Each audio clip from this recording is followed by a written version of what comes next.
The Honourable Te Urura Flavel. Tēnā koe, Mr Speaker. Firstly, can I say congratulations on your appointment.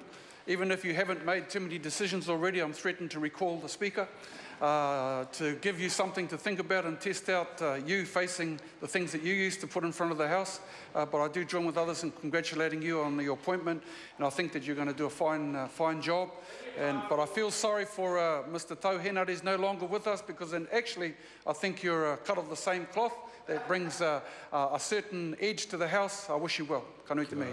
Thank you. Mr Speaker, 16 days ago, the Māori Party signed a historic relationship accord called Te Tatau ki te Pairangi, implying a doorway to the horizons, a doorway which leads to development in cultural, economic, social and environmental terms.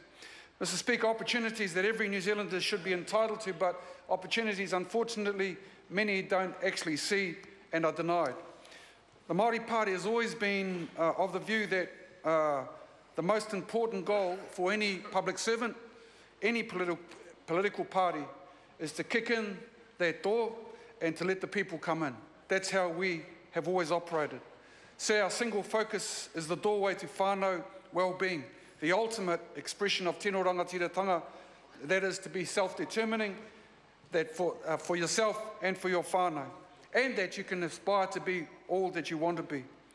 We as politicians, sir, are often influenced by our childhood memories and the things that happened when we were young. I think about my upbringing in Ngongotaha, and shame on those people who don't know where Ngongotaha is. Sir, in Rotorua, watching my grandmother as a 90-year-old carrying her own firewood, where she still cooked her own food. Life seemed so simple to her, and I'm sure to that generation. My job was to go and get her smokes and to go and get her milk and bread. What did I learn from her example, sir, was a number of things. To be feisty when the good of the whānau is at stake. To provide for my children, no matter what. To be resourceful. To love our land. To love our language. And to love our identity. So these are powerful drivers of motivation. Motivation which the Māori Party has always located in the future prospects of whānau. It matters to us that 1 in 7 people in Aotearoa are Māori. It matters to us that one-third of people of Māori descent are aged under 15 years.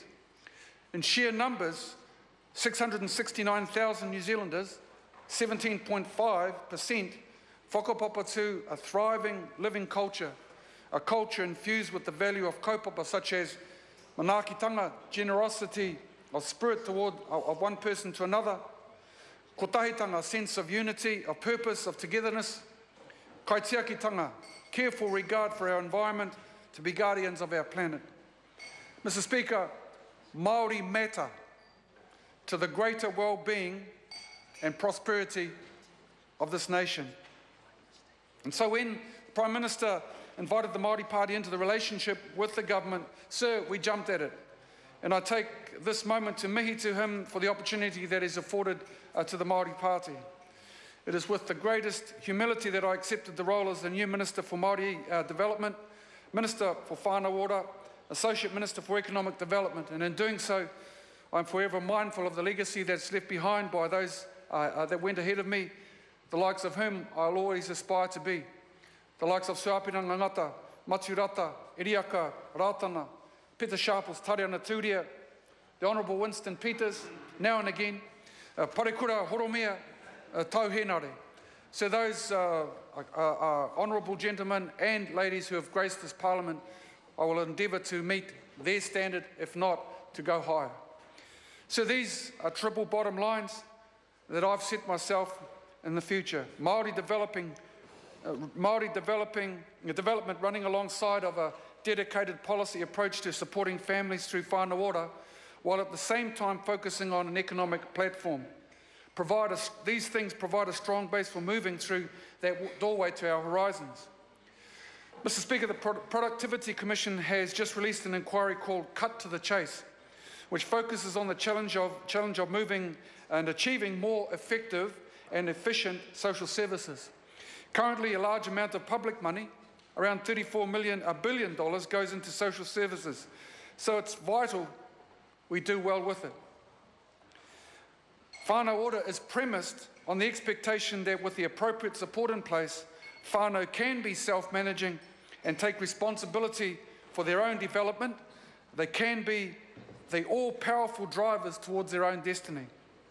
Mr. Speaker, it's an admirable ideal and one which I'm determined to do the utmost to uphold, not just for the better governance, not just for the most effective use of the taxpayer spend, but most importantly of all, for the security, stability and success of all generations to come. Mr. Speaker, as politicians, we are the guardians of this time. We must take seriously our responsibility to build on the progress spearheaded by Tariana Tūria in enabling whānau to achieve outcomes for themselves. We must work collaboratively to support those who are struggling, to create a meaningful living wage, to enact the recommendations of the expert advisory group on the solutions to child poverty. So I'm delighted to be joined with my colleague, Marama Fox, who has enormous energy in making progress on poverty reduction and well-being. She's going to be a huge asset for the Māori Party and indeed to this Parliament. Nau mai te tuaine. Mr. Speaker, the formalities of the commissioning and the state opening of Parliament have enforced the standing of tangata whenua and the status of Te Tiriti o Waitangi as central to New Zealand's understanding of itself.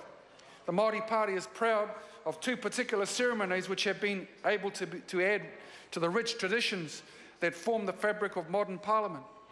The karakia that we had yesterday morning, which established Te Tiriti o Waitangi as our foundation document again and supported that notion, was attended by representatives of the Parliament of all parties, and the formal mihi, of course, today expressed by my tuahine Nanaia Mahuta. Sir, it's a welcome sign that culture is evolving. The traditions made in this Parliament can truly be representative of our Indigenous peoples, that unity of vision is possible across the political realm. So I believe this Parliament can be proud that 18 members across the House delivered their oath in Te Reo Māori. Later this week, I will be attending the Minister for Women's blessing in her office. All of these events, sir, are an indication of goodwill which augurs well for this term. Mr. Speaker, I have a clear vision for a Māori development agenda which is to cast the net wide in focusing on outcomes. The strategic imperative we all face in investing in our long-term health and well-being to ensure that health and well-being is to actually ensure we give robust consideration to families, to whānau, and particularly to our tamariki mokopuna, by bringing together a much tighter pipeline through to the role of innovation and economic development. So I'm determined to build on the leadership of Peter Sharples in making sure he kai ako ringa makes substantial differences to our communities. I have a particular regard for regional economic development and the role that community hubs can play in accelerating opportunities both in Māori business and global markets. Mr. Speaker, we must boost the productivity of Māori families, of Māori assets and enterprises, and of New Zealand through harnessing economic and employment opportunities in a way that will advance Māori development. While I will bring a strong focus on innovation to my ministerial work, I am equally determined that we must always balance any changes with responsibilities that come from kaitiakitanga. Mr. Speaker, a key priority for me will be determining our approach to the Māori language, Te Reo Māori Bill. I intend to reopen submissions on the legislation and to work constructively in consolidating our pathway forward. The capacity to be fluent in Te Reo Māori has a significant impact on a person's Māori, on hauora, on their well-being and wairua. And I'm also very keen to develop greater priority on a cultural revitalisation strategy. As part of our new approach to Māori development, we specifically negotiated a priority to a Māori engagement strategy as a part of our relationship accord. We look forward to working with the Prime Minister to achieve that. I want to work with Māori members of the Māori electorate seats, the wider Parliament, Māori organisations, iwi leaders and chairs, businesses and corporations to create a more useful dialogue worthy of the Crown's relationship with iwi and hapu and whānau.